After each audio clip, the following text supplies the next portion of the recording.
अस्सलाम वालेकुम। आज हम लोग स्कैनएफ के फंक्शन पे काम कर रहे हैं। स्कैनएफ का फंक्शन जो है वो conio.h में शामिल होता है।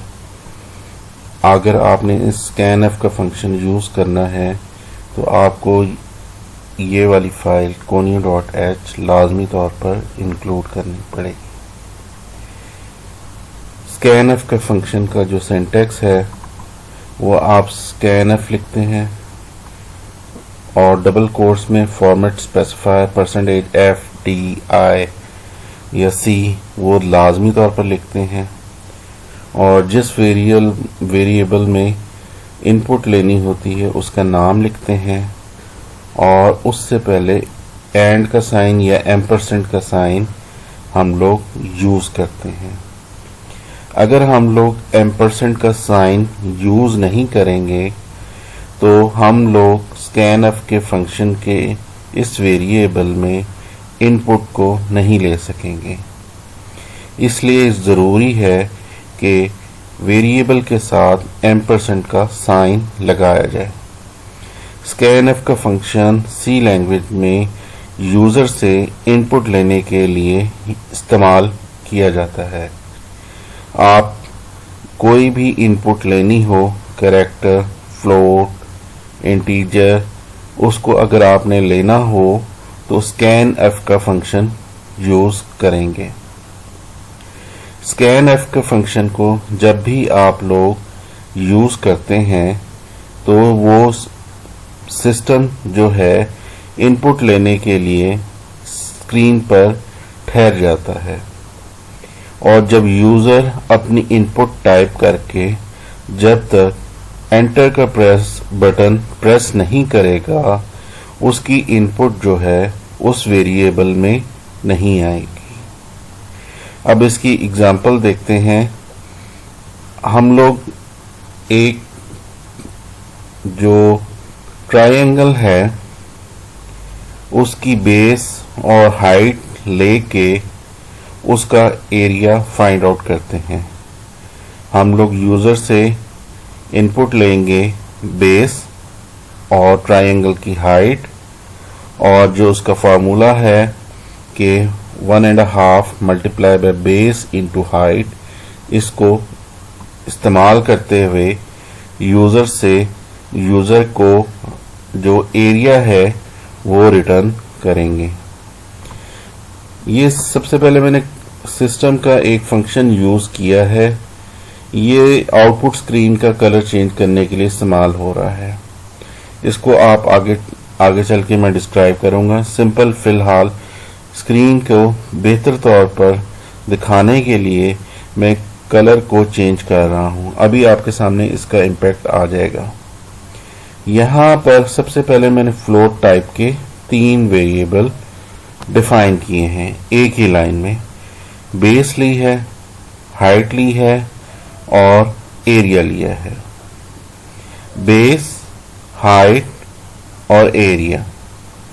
उसके बाद मैंने प्रिंट एफ का फंक्शन यूज़ किया है। मैंने पहले कहा स्क्रीन पे मैसेज प्रिंट करवाया है यूज़र से, enter base of a triangle. उसके बाद स्क्रीन पे प्रिंट करवाने के बाद मैंने स्कैनएफ का फंक्शन यूज़ करते हुए फ्लोट टाइप का वेरिएबल डिफाइन किया है। तो फ्लोट के साथ जो फॉर्मेट स्पेसिफायर यूज़ हो रहा है वो %f है और इसके साथ एम्परसेंड बेस का वेरिएबल मैं यूज़ कर रहा हूँ। यूज़र से बेस टाइप के वेरिएबल की इनपुट ले रहा हूँ। जैसे ही मैं इस इनपुट को लिखकर एंटर प्रेस करूंगा तो मुझसे वो पूछेगा प्रिंट एफ का function enter height of A triangle. उसके बाद जैसे ही मैं हाइट लिखकर एंटर प्रेस करूंगा सिस्टम क्या करेगा। 1/2 का मतलब है 0.5। ये मल्टीप्लाई का साइन है। हम लोग ये ऑपरेटर्स आगे चल के पढ़ेंगे। इसको multiply by base multiply by height करके इसका जो भी वैल्यू बन रही है इसको असाइन कर दो। ये असाइनमेंट इक्वल का जो साइन है ये असाइनमेंट ऑपरेटर है, ये एरिया में वैल्यू को ले जाके रखवा देता है। तो एरिया किसके बराबर है? एरिया बराबर है 1/2 जिसको हम 0.5 कहते हैं multiply by base multiply by height. जैसे ही वैल्यू यूजर लिखकर एंटर करेगा उसके बाद मैं इसको प्रिंट एफ दोबारा करवा रहा हूं और उसको एरिया की वैल्यू को area of a triangle is equal to, इसको मैं 2 डेसिमल तक ले रहा हूं, 2 डेसिमल तक जीरोस के साथ प्रिंट कराओ और परसेंटेज एफ को यूज करते हुए एरिया का वेरिएबल मैं इसको प्रिंट आउट करवा रहा हूं। स्कैन एफ के साथ आप देख रहे हैं कि M% का साइन जहां पे इनपुट लेनी है वो यूज हो रहा है। ये जाकर बेसिकली मेमोरी में एक जगह एलोकेट करेगा, वहां पे जाके बेस की वैल्यू लिखवा देगा।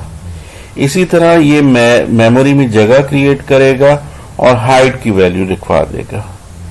इसी तरह इक्वल का साइन जो है एरिया जो है वो उसमें इसकी वैल्यू आ जाएगी और एंड में प्रिंटएफ का जो फंक्शन है वो एरिया ऑफ अ ट्राइंगल इसको यहां पर लाकर प्रिंट कर देगा। चलें अब इस प्रोग्राम को एग्जीक्यूट करके देखते हैं। Enter base of a triangle और सिस्टम इंतजार कर रहा है मेरी इनपुट का। अब मिसाल के तौर पर मैं कहता हूं 10 और सिस्टम यहां पे स्टिल खड़ा होकर इंतजार कर रहा है कि मैंने क्या प्रेस करना है। जब तक मैं एंटर प्रेस नहीं करूंगा सिस्टम आगे नहीं जाएगा। अब जैसे ही मैंने एंटर प्रेस किया उसने मुझे कहा enter height of a triangle. अब जैसे ही मैं हाइट मिसाल के अगर तौर पर मैं 20 लिखता हूं, 20 लिख के एंटर करता हूं तो 20 इंटू 10 इसका मतलब है 300 और 300 का जो हाफ है वो है 150। तो सिस्टम को मुझे दिखाना चाहिए 150 सॉरी 20 और यहां पे जैसे ही मैंने एंटर प्रेस किया तो 20 मल्टीप्लाई बाय 100 और मैं 300 से कर रहा था, मैंने सॉरी 200 लिख दिया, 20 लिख दिया। तो 20 multiply by 10 is equal to 200, 200 divided by area of a triangle 100 जो डिवाइड हुआ 2 पे तो आंसर आपका आ गया 100। तो area of a triangle is 100। अब इसको दोबारा रन करते हैं वैल्यूज को चेंज करके। मैं कहता हूं 10.5 मल्टीप्लाई बाय 20.5 तो अब क्या आ गया 107.63। दोबारा से रिपीट करते हैं कि स्कैनएफ का फंक्शन यूजर से इनपुट ले रहा है और बेस वेरिएबल में इसको असाइन कर रहा है। ये वेरिएबल मेमोरी में जाकर डिक्लेयर हो रहा है, यूजर की इनपुट को सिस्टम में रखवा रहा है और वहां से इसको एग्जीक्यूट करवा रहा है। अगर मैं ये हमने सिंपल एक प्रोग्राम लिखा जो कि हमें area of a triangle find out करके दे रहा है। आप लोगों का बहुत बहुत शुक्रिया।